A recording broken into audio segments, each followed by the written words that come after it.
Before we start this video, I want to have a moment of silence for all the brothers and sisters who have been executed in the past 20 years from senseless violence.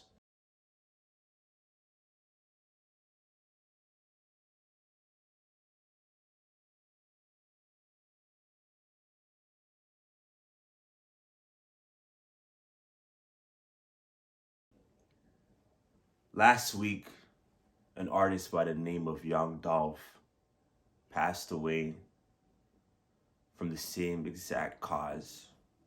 In the past 2 years, a lot of artists have been getting executed. Remember when George Floyd got killed?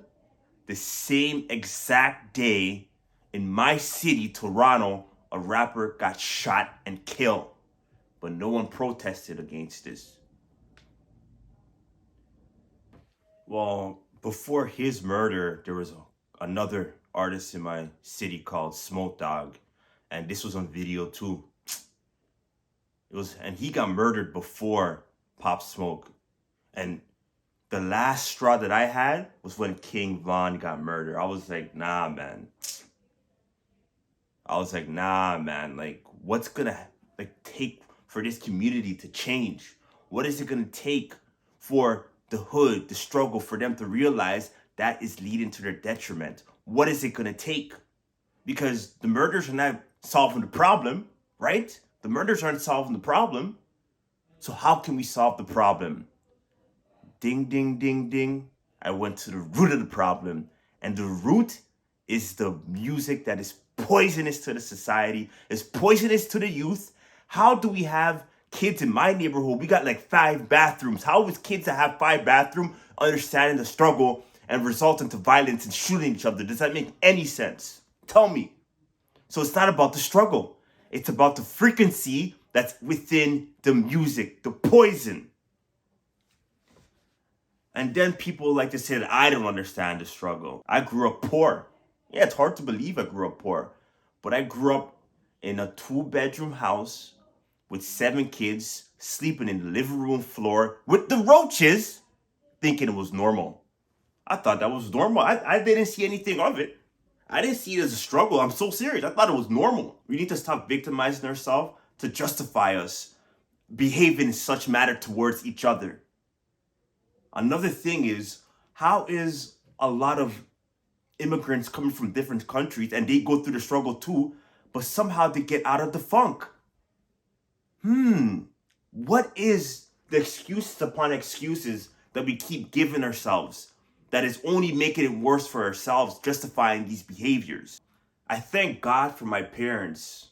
They were able to break that generational curse with that oppression that leaded to now oppress slavery through your mindset of how you're thinking. Now your thoughts are enslaved. The game was created by the slave master. That same game that you play wasn't always black culture. What, you think we always were gangbangers and selling drugs? Y'all really think that? The freedom riders of America, such as, well, I will call them freedom riders, such as Martin Luther King, Malcolm X, Rosa Parks, what did they really fight for? You think, first of all, the black community had growth. You know why? Because of marriage. They had real community back then. Now, this is a whole bunch of destruction. The hood isn't a community. The hood don't love no one. The hood isn't a community, right? And leading back to what I was saying, the reality of it, not even the hood understands what's going on because they still haven't solved the problem. They still haven't found the cure to this plague that's been going on since the 80s. These mass murders. All of this, this is not normal, but it has become the norm. And I just don't agree with this culture. I'm not with it, so I'm speaking out against it for the betterment of the community. The brothers that are killing each other are still slaves. Why? Because they are slave to the game created by a white man. In the 80s, there was a bill that was signed by Sleepy Joe and other politicians to bring drugs into the black neighborhoods, to incarcerate the people, oppressing them to think that this is the only way. Why do you think the project is called the projects? Because the people are the government's project. these brothers are still slaves. That's just the reality of it. They're still slaves. That system was created by the white man. Black people weren't always in the struggle.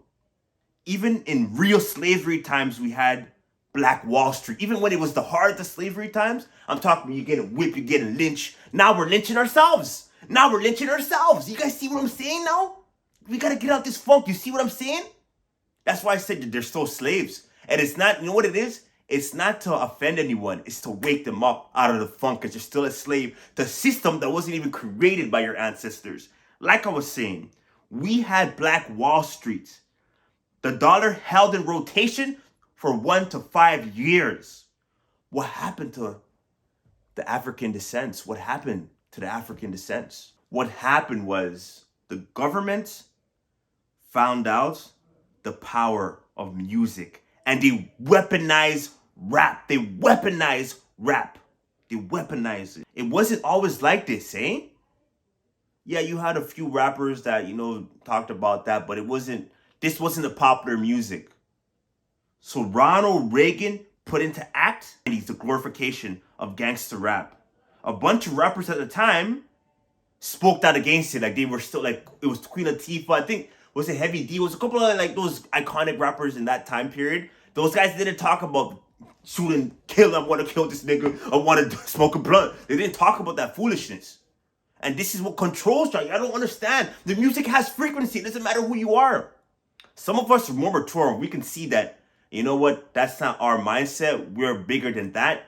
That's very low vibrations. I hope you guys know that. That's low vibrations. That's very, very low vibration. And it was low vibration of me to stoop down to that level of resulting to violence, like some of the posts the altercations that I have with. I'm not going to call no names because that's not the important part. There's bigger fish to fry here at hand. This is bigger than us, bigger than, I want to be right. First of all, people need to know how to analyze things with a different lens. Because everything what I said, I wish I had to find Ye's last interview with The Vault.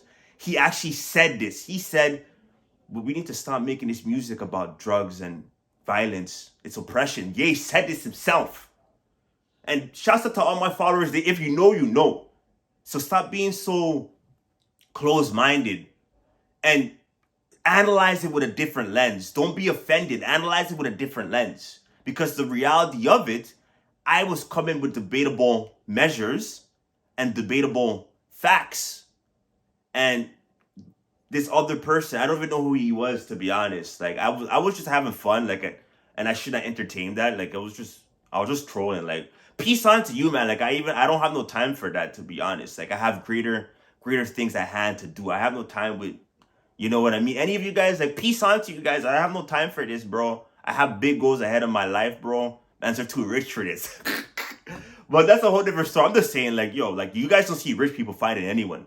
They fight with competition in terms as in, like, getting more sales. But anyways, like I was saying, guys, like, before this individual listened to me, he resulted to violence. And I was low for stooping down to that level to doing the same thing. So I just say, like, honestly, man, no hard feelings, man. I'm over that. It's not even worth any of our time. Like, us behaving that way is proving my point even better. It's sad, but that's all we result to is violence. We don't understand the value of life. Your life is as important as mine. Your life is as important as everyone else. Everyone's life is important. But because of the music, like I said, I keep stressing, the music glorifies murder. The music glorifies murder. And you're coming here and telling me the music is not the cause of all of these deaths? I guarantee if Young Dolph didn't rap about all that stuff, he rapped about it, guys. I'm sorry, but he did. I heard a couple of his tracks. Yeah, I was bumping him since, like, I think it was like 2017. So I heard a couple of tracks. And I wasn't surprised. You know, I wasn't surprised, guys, because you reap what you sow, you gather what you scatter. I said this in the post also. His blood is on all of your hands that listen to him and encourage him to release this death. Because if none of us listen to these guys, you know they will have to change up. And you know what? I can also say I could blame the record label because that's the agenda. The record label's agenda is to feed the people with this poison. And you know what's funny? The rappers of that golden era of the gangster rap, Pac and Biggie, did you know those guys weren't even real gangsters? A lot of those guys were real gangsters. Why do you think Biggie's first song was Juicy? That was such a nice song. That's one of the best rap songs of all time. And it's all, you know what it's all about? It's all about getting out of the struggle. That, if you like, that's the only song I'll show my kids with Biggie, because that's one of the best songs. That's like top 5 best rap songs of all time. And Biggie's not even one of my favorite rappers, and I said that. That's how you know that song holds some weight. And like I said earlier, technically, if you're killing your brother, I'm going to stress this. If you're killing your brother, you're doing the KKK's bid. You're lynching your brother. That's what I'm saying. They're still slaves. A lot of these gangsters, they're still slaves to the game. They're still slaves. You're still a slave. You're still a slave. But I hope this message came across in a very understanding way towards, this is like for everyone. Like, and the thing is, we got to stop saying you don't understand. Because we're not the only one that's struggling. None of us in today's society has struggled like the African descents back in the peak of slavery time. None of us. So the struggle that you guys have doesn't even come close to the struggle that your ancestors had. You're not getting lynched. You're not getting whipped. None of that. You're whipping yourselves and you're lynching yourselves. So you're doing the KKK's bid. So don't be talking to me about no struggle. I don't want to hear that anymore. Oh, you don't understand. Not even you understand. Because you guys still haven't found a cure for this plague. So not even you understand. So I hope you guys enjoyed this video. Just food for thought. You know, peace on to those guys. This video wasn't even about them. Like, honestly, peace on to them, man. Too big for that, man. Like, that was low of me. You know what I mean? Like, peace on to you, man. I don't, like, but thank you guys for watching this video. I appreciate all those that watched it to the end. You guys don't even know what it is. Preacher Prince had to come out, man. Pastor Prince. I'm just sick of this, man. I'm sick of this, man. I mourned too much. I was mourning too much. I mourned too much until I realized all this mourning is not going to bring anything back. We got to get to the root. And the root is the demonic music. The poisonous music. The music is the worst part. That's what's causing all these brothers and their death. It's the music. And once when we realize that, maybe there will be a change. Maybe there will be a change.